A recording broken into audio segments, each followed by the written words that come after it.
What is going on, you beautiful disasters? Welcome to Sober Psychology. I'm Michael, a psychologist in training, a sober dad, and a guy who's wrestled enough demons to go ahead and start his own WWE. Today, we're diving into suffering. It's that soul-crushing, gut-punching shit that makes you feel like life is just one long middle finger from the universe.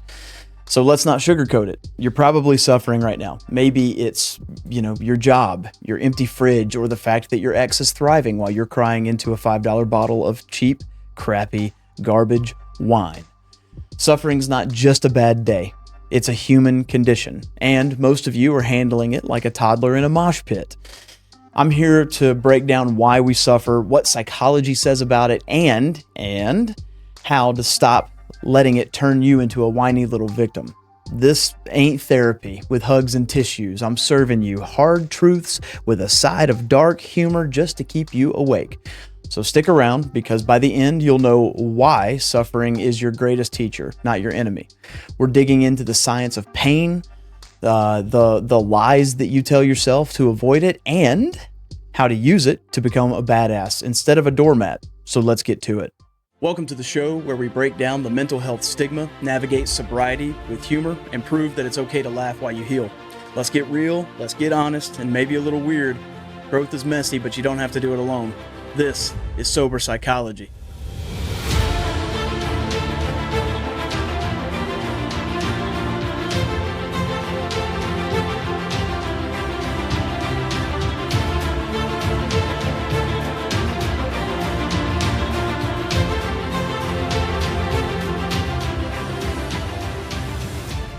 Welcome back, y'all. Another week, another gloomy episode.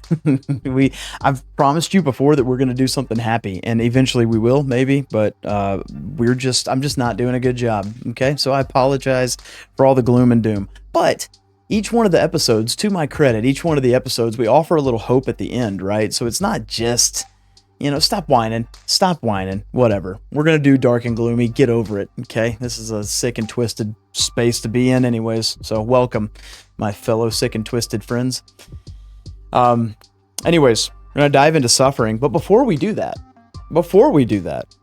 a lot of you are not subscribed to the channel. A lot of you who watch the content are not paying attention closely enough. You're not supporting, okay? You're just leeching off of me.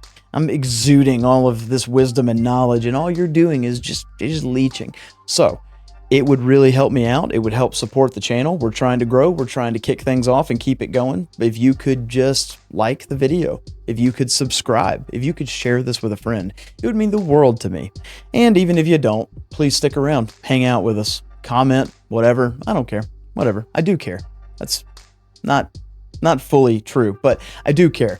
So please hang out, enjoy. But if you're going to hang out and enjoy, it is pretty nice if you would, just support the channel in that way. Anyways, I digress. We're not even going to give you statistics. That's just my shameless plug. This is going to be a four-part episode with the suffering. We're going to break it down as we typically do on this channel. We're going to talk about why suffering is inevitable. We're going to talk about what psychology says about suffering, talk about a little bit shortly about how it looks and what it looks like to just be one of those pessimistic human beings, which is me. Hello. And then we're going to give you the solution behind all of this. Okay. Because that's what we try to do. We don't just try and talk about, the crap. We don't just try and stir up. We try and give you the solution. So part one, why suffering is inevitable. All right, so let's kick this off with just a simple reality check. Suffering is not optional. It is baked into who we are as human beings, right? You don't get to opt out of suffering like it's a Netflix subscription, right? From the second that you're born, life begins to throw you these punches in a weird way, right? You've got hunger, you've got heartbreak, you've got that time that you trusted a fart in a job interview. Never trust a fart. Like life just keeps throwing you punches, right? The Buddha said it best. Life is suffering. Hey, but don't worry. Okay, like I said before, I'm not gonna go full monk on you. We're not just gonna be all gloom and doom. But science backs this up. There was a 2019 study in Psychological Review that argues that negative emotions like pain and fear are evolutionary tools, and they're wired into us to keep us alive. And the problem is that we're not dodging saber-toothed tigers anymore. We're dodging our own bad decisions, right? So here's the deal behind that. You suffer because you're alive, not because the universe hates you. So stop acting like your pain is a personal vendetta, right? that job loss, that breakup, that time that you got ghosted by your Tinder match, it's not unfair. It's just life doing its thing, okay? A 2020 study in the Nature of Human Behavior found that humans overestimate personal misfortune by a large amount, thinking that their suffering is unique. And the spoiler is that it's not unique. You're not special. You're just human, right?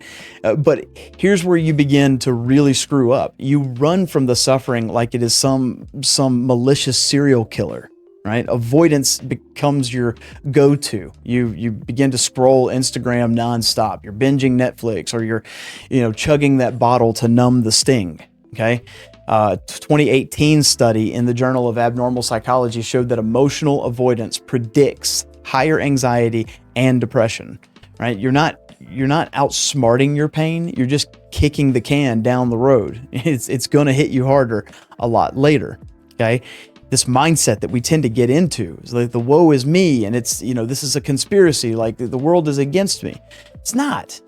You're a cog in the machine. You're another number. And don't get me wrong, I believe that every human being has special qualities and special gifts. And I'm not trying to diminish you as a human being, but if something bad happens, it's not the end of the world. And it's not the world is out to get you. I do this all the time too. I think that it's become so normal to say it as kind of like a passing joke, that our brains get wired to think this way, right? We are wired to suffer. Suffering is part of life. If you live, if you breathe, you will suffer, okay? That's the reality of it. The world is not out to get you. This is just the way the world is, and that's just the way it's going to be. It's not going to change. Suffering is a part of life, right? And it doesn't have to just be all gloom and doom. There's so much greater out there, right? But I want you to get closer to me when I say it. You're not special. Suffering is not all about you. Suffering isn't about just you. What do you mean? Suffering's not just about you. We'll go to all the cameras like we typically do when something is important. All I'm saying is that we exacerbate the situation when something happens. Okay, you get a flat tire on the side of the road, and you can choose to let that define your next month, complaining, woe is me, the world is out to get me, everybody hates me, I've had 5 or 6 bad things happen, all within a 24-hour period. Obviously, I'm not made for this world. It just grows and grows and grows. Or you can kind of laugh about it and just realize how ridiculous and inconvenience it is and be like, well, that really sucks. I'm going to miss my show or whatever it is that you're going to do, right? So we need to get out of the mentality of the world is against us. The world is not against you. I mean, I guess if you want to look at it that way, and you could be this internal pessimist or whatnot, or eternal pessimist where it's just everything's always out to get you. Well, sure, you could live life that way. I mean, I struggle with it, to be honest with you, but life's a lot more fun than that, okay? Sometimes things just happen just because they happen. Just the way it is, right? It's statistics. Go look it up. I'm not making this stuff up, okay? Part 2 of this is the psychology of suffering. I promised you we would get scientific. So why does suffering hit so hard? Okay, we're talking about it. We're complaining about it. I'm telling you to stop whining about it. Why does it actually hit you so hard? Psychologically, it's tied to how we process pain. Human beings, how we process pain. It's all about perception here, guys. Hang in there with me. According to cognitive appraisal therapy, which you can give a shout out to old Dick Lazarus, suffering isn't just about what happens. It's about how you interpret it. Okay. Told you, perspective. I'm not lying. You spill coffee on your shirt, you can laugh it off, or you can decide that it's proof that you're a walking disaster. Okay. There's a 2020 study in emotion that found that people who reframe negative events as challenges rather than threats report lower stress, significantly lower stress, by the way. I think it was like 30-something%. The translation to that is that your mindset is either your lifeline or your noose. Oh, it's a good one. Get closer when I say it to you. Your mindset is your lifeline or your noose. Okay? Get a little bit closer. Your lifeline. Oh, we're zooming the wrong way. Your lifeline is... Wait, your mindset is your lifeline or your noose. I freaking screwed that up. We had the dramatic zoom in and everything. Apologies. I'm going back. Anyways, You want to suffer less? Stop telling yourself that life is a tragedy.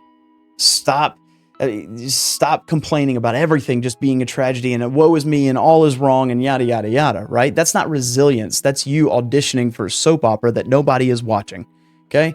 Viktor Frankl, who is the Holocaust survivor and the author of Man's Search for Meaning, which I'm reading right now, and I'm telling y'all it will rock your world.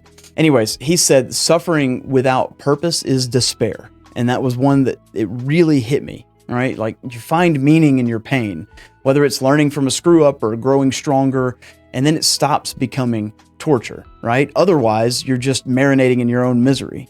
And you think about like the Viktor Frankl, right? The reason that I think that book has such a profound impact on not only a look into psychology, but life in general, right? That's a bold title, A Man's Search for Meaning. This man was a doctor, okay? And then World War II hits and the Nazi invasion hits, and he gets taken in because he was Jewish. He gets taken into a concentration camp, and the horrors that existed in that, the fact that humans can do that to other humans, and the suffering that man went through. And he goes into it in great detail. And I hate that he had to go through that, but I'm grateful that he was able to tell us about it. Because in the midst of that, you're reading, the first 90 pages of that book, the biggest chunk of it is him talking about life in the concentration camp. And at first you're reading it because, you're interested and you're trying to gain perspective, but then you start to read it more and more, and you're starting to get like real sad. Like, I'm reading this book and I'm like hurting. I'm feel uncomfortable.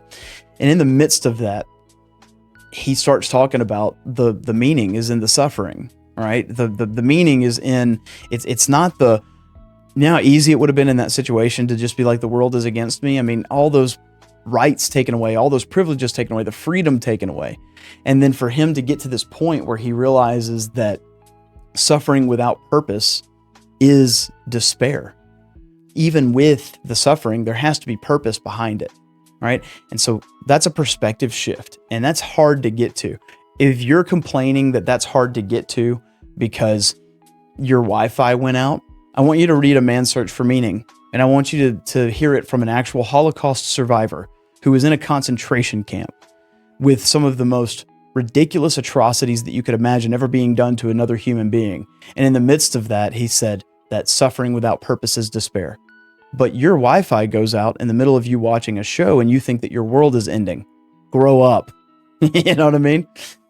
Anyways, then there's the role of rumination, right? And this is a bad one too. I didn't think much on this, and then I started ruminating on it. I started looking into it, but this is where you're chewing on your own pain like a dog with a bone, right? There's a 2017 study in the Journal of Personality and Social Psychology that linked excessive rumination to prolonged emotional stress. You're just making it worse, right? You know that loop where you replay like your boss's snarky comment or your ex's new Instagram post, right? That's not processing. That's you torturing yourself, okay? So you got to start to break the cycle, right? Journal, talk it out, or punch a pillow. Just stop circling the drain with this nonsense, right? It gets worse and worse and worse, and all you're doing is prolonging the pain in all of this anyways, okay? We get into these negative loop cycles, and I think this was presented to me when I was in rehab, but I further have looked into it since coming here into this world where I'm trying to, become a psychologist. The human mind does not process the negative. Okay. And that's a weird thing to say. And you could look up studies. I didn't put that in this. I don't have the studies in front of me, but the human mind does not process negative naturally. Okay. So like for instance, if I tell you don't think of an elephant, what do you think of? An elephant, right? Like I'm telling you, don't go look behind that door. What are you going to go do? You're going to go look behind that door, right? Like we are forcing negative into our brains, okay? And it's this perspective shift, right? It's really tough when you're constantly avoiding things or you're constantly thinking that the world is against you, and we stay in this cynical mindset anyways. But it's a hard thing when we start to ruminate, and I do this too. I'll have a conversation with someone, a disagreement, an argument, whatever it may be, and then for the next 72 hours, I'm thinking about a comment that they made that pissed me off. and I'm ruminating on it, and it's going over and over, and I'm playing out 18 different ways. I'll be taking a shower and I'm winning this argument with them. I'll be going to sleep and I'm thinking about like, well, I should have said this. And we're starting to ruminate on this. We're creating more and more negative in our heads, which is a very dangerous headspace to be in general, because we already have the doom scrolling. We have all of these negative things. Like you pull up Instagram right now, you pull up Facebook, you're going to see the majority of what you're going to see is like news and awful things and the division of the human race in general. And it's already negative enough, right? We've got enough stacked against us. You don't need to continue to amplify that, exacerbate that by continuing to ruminate on the things that you're creating anyways, right? Like, how often do you think to yourself, like, oh, I wonder what they meant by this? And you think the worst. You immediately go to the most negative, right? I bet that they think that I'm an idiot. And they probably were just saying something because they weren't thinking through, or they were saying something because they're not good at articulating what they were actually thinking, right? So all I'm saying is, like, this rumination, you're just circling the drain, right? You're just making it worse and worse. We got to find a way to break that cycle. Okay. It could be just talking to somebody. It could be journaling about it. It could be just having, sit in your car and just like play out a conversation and just laugh. Like, get to the point where you can make a joke about it, right? Break up that cycle that you put yourself in, because that is a scary spot to be in. It just gets worse and worse. We create the negative. Okay. Part 3 is the dark side of suffering, as if we weren't already there. We're diving deeper into it. Okay. Here's why it gets pretty ugly. Suffering can turn you into a real asshole if you let it. Okay. Suffering can turn you into an asshole if you let it. Right? Have you ever met someone who's so bitter that they make lemons taste sweet, right? Like, it's like candy. Like, everything about them is bitter. They're negative. They complain. I fall into this category a lot sometimes, especially when I haven't slept enough. Everything is negative and everything is bad, and I'm only focusing on what's wrong with the world instead of what's right. That's what happens when you let pain begin to fester. Okay. There was a 2021 study in Frontiers in Psychiatry that found that unresolved suffering fuels resentment, aggression, and even physical health issues like chronic pain. Okay? You're not just hurting, you're becoming the hurt. I want y'all to do your own homework if you're interested at all in this topic, and go and find out how negative thoughts affect your physical health, and it will terrify you. Okay? I didn't put it in there because this is one of those things that bothers me a lot, but it deteriorates your body. Physically, it deteriorates your body. Not to mention mentally, but it can cause you physical pain if you continue to stay in this negative mindset, this cynical gloom and doom.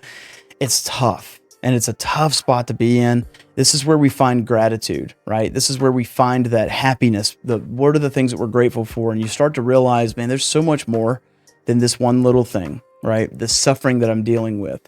We've talked about it before on this channel too, but really cool way to look at it is, for those of you that are out there with some level of faith, right? If you believe in a higher power, okay? If your problems are right here in front of your face, if all you're doing is talking about it and thinking about it and ruminating on it and keeping those problems right there, everything behind it becomes so much smaller, okay? Imagine sitting in your car in a parking lot, and you've got one of those air fresheners on your rear view mirror, and you look at the car on the next row, or maybe 2 rows over, okay? That car is going to look smaller than your air freshener that's dangling right there in front of your face, right? It's a perspective thing, okay? If we start to realize that that's how we do with our pain, with our suffering, with life in general, okay? We put all of our problems so close that everything else looks so much smaller. Imagine if we did that with our higher power. Imagine if I woke up and consistently, day in and day out, I put God as priority. I put God right there in front of my face, and I'm constantly leaning in and I'm praying and I'm asking God, like, what do you want me to do? Who do you want me to be? God, I'm praying for a stronger backbone instead of a lighter workload. I'm falling at your feet and I'm worshiping you. Then everything else behind God is so much smaller. And you start to realize that this little thing that I'm struggling with is really not that big of a deal. We make it seem like a big deal. Think about the things that you struggled with 5 years ago. Okay. What are they now? There are things that happened to me 5, 10 years ago that I thought would crumble my entire world And I don't even think about them anymore now. They're so far beyond what has happened. It's such a small issue in the long run, but will make our issues so much bigger when they're right in front of our face, right? So all I'm saying is this perspective shift. Once you get to this point, once you start to realize this is how it actually is, right? There's so much more to life than just this pain, this suffering, whatever it may be. Then there you go, or you could keep it right there in front of you and you just end up becoming the hurt that you're hurting from, right? The dark truth about all this is that your suffering does not make you deep. It makes you an absolute drag. Nobody wants to hang with the guy who's whining about high school bullies 20 years later, okay? Pain is universal, but weaponizing it to guilt trip your friends or to justify your shitty behavior, that's 100% on you, okay? Stop being a black hole of misery, all right? Nobody's signing up for that freaking orbit, right? And let's talk about the addiction aspect of this too, because I 100% have been there, but suffering is a gateway drug to numbing out, right? Booze, pills, or even doom scrolling until 3 a.m., right? There's a 2019 study in addiction that showed that unresolved emotional pain is a top predictor of substance abuse relapse, okay? I spent a decade drowning my suffering in alcohol, thinking that I was outsmarting it, right? And spoiler alert, I wasn't. I was just building a bigger monster. I was adding fuel to that fire, right? Now, talking about grief and suffering, I think are two different things, right? Grief is different. You can suffer because of your grief, sure. Grief is something that we need to be okay with feeling, and we need to be okay with experiencing, right? Suffering is going to become your teacher. We're going to talk about that in this next segment, but suffering becomes a great teacher, and grief does too, but you have to do it the right way. Grieving over the loss of a loved one, that's tough. That's heartbreaking. It hurts. It really does hurt. Even over a bad breakup. I get it. I understand. I get what it's like to have your heart absolutely shattered and you feel like there's no point in trying to move forward.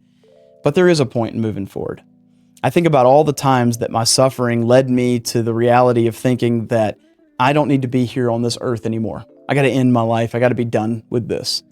And then I look at where I'm at now, having a 7-month-old child who smiles at me when I look at him, who relies on me to help feed him and to help shelter him and protect him.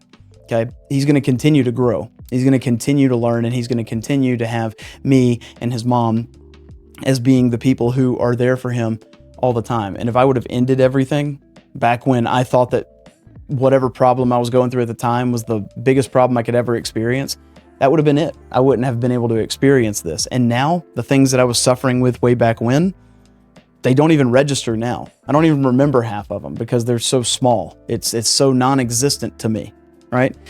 So grief and suffering, two different things. I don't want to diminish anybody's grief, and maybe we'll have an episode on just grief because that is a different psychological element than suffering actually is, right? You can suffer from your grief, but suffering doesn't trump grief. Grief is a whole different ballpark. But as far as the perspective shift and having that suffering, if we hang on to it, which sometimes it's comfortable. Sometimes some of us were raised in an environment where there's a lot of suffering and there's a lot of confusion and there's a lot of pain and hurt. And so that suffering feels comfortable. And so we hang on to it and we will just grip it as tightly as we can. And in the midst of it, we become the hurt. We become the pain. We're constantly feeding this monster inside, right?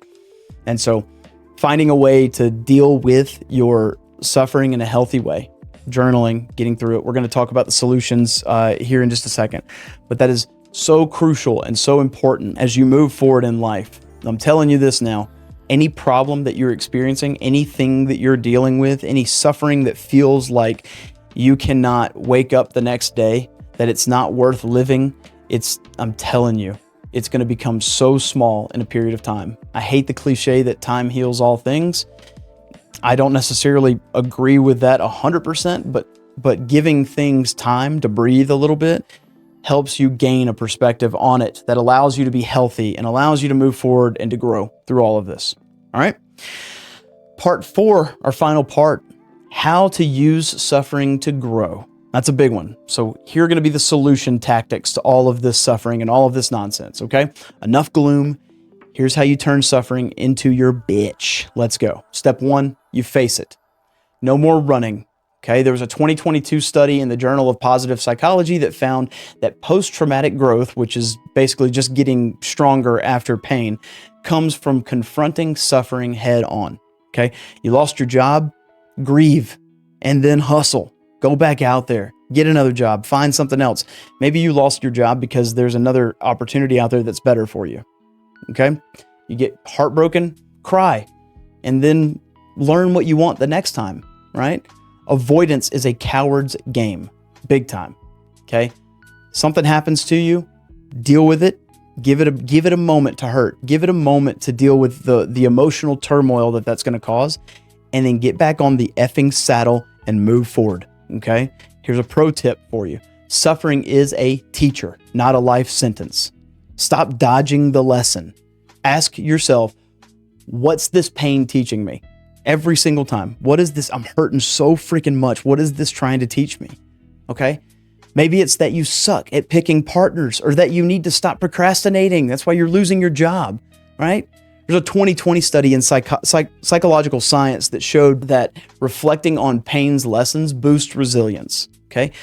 Don't just feel it, use it. Let all those atrocities and let the hurt and let the pain become an asset. Weaponize it.